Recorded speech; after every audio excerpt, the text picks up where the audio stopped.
In fact میرے سامنے آپ نے ایک بات کی تو میرے لیے تو وہ بڑا انکشاف ہے کہ ان حالات میں بھی مولانا فضل الرحمان صاحب بھارت جانے کی خواہش رکھتے ہیں. کیوں؟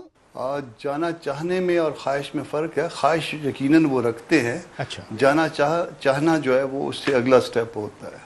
تو خواہش یہ ہے کہ اس خطے میں تقریباً 1.5 ارب انسان رہتے ہیں اور وہ اس وقت تناؤ کی صورت میں ہیں.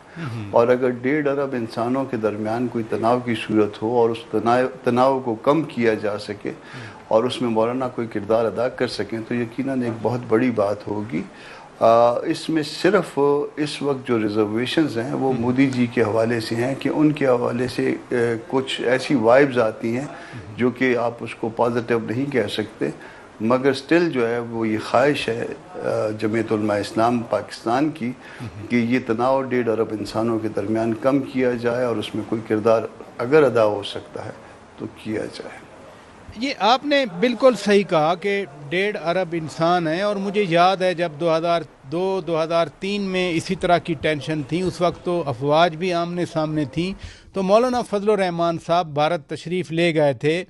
پھر ان کی کوششوں سے ہی امن بھی آیا تھا. اس وقت کے بھارتی وزیر اعظم اٹل بہاری واجپئی پھر جنوری 2004 میں پاکستان بھی آئے تھے. اس وقت تو انہوں نے انتہا پسندوں سے بھی ملاقات کی تھی، ممبئی گئے تھے، شاید بال ٹھاکرے سے بھی ملاقات ہوئی تھی. تو اس دفعہ جمعیت علماء ہند کے لیڈر سے رابطے میں ہیں یا باقی بھارت کی قیادت سے رابطے میں ہیں، یا صرف ابھی یہ خواہش ہے؟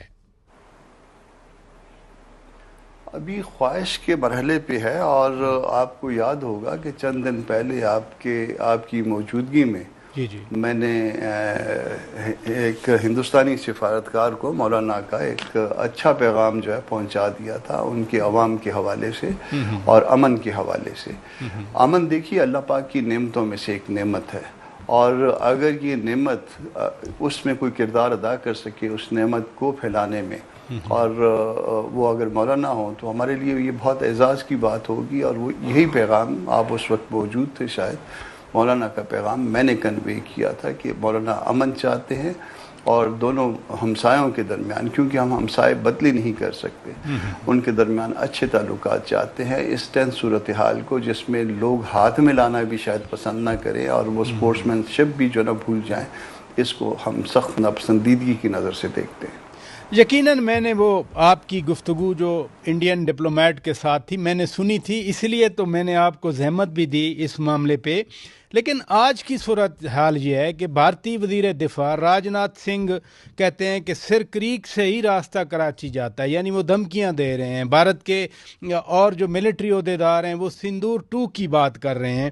تو ان حالات میں امن کی تلاش ممکن سمجھتے ہیں آپ مولانا فضل الرحمان صاحب یا JUI ایز اے سیاسی پارٹی؟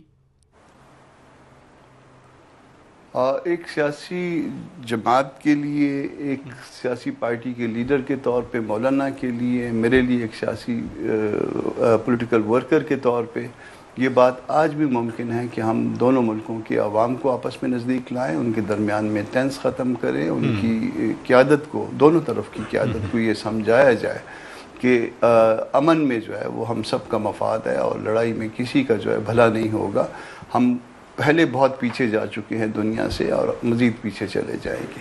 ہماری منزل جو ہے امن کے راستے سے گزرتی ہے، اور اس ملک کی ترقی اور دوسرے ہمارے ہمسائے کی ترقی، اس پہ بھی ہمیں کوئی اعتراض نہیں ہے.